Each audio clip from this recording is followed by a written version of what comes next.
పురుషులు ప్రతి స్థలమందు కోపమును సంశయమును లేనివారే పవిత్రమైన చేతులెత్తి ప్రార్థన చేయవలనని కోరుచున్నాను.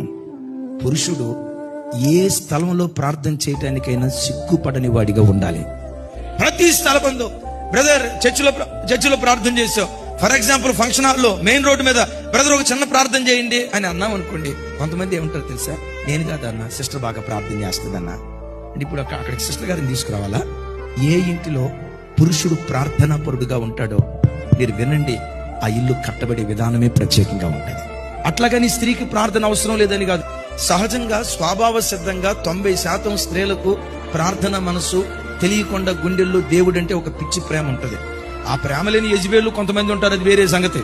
ఒక స్త్రీ భక్తి పరురాలిగా బ్రతికిన దానికంటే, ప్రార్థనా పరురాలిగా బ్రతికిన దానికంటే పురుషుడు ఇంటిలో మోకరించి 2 చేతులెత్తి ప్రార్థన చేస్తా ఉంటే అది దేవుడైన యెహోవాకు ఇంపైన నైవేద్యంగా కనపడుతుంది.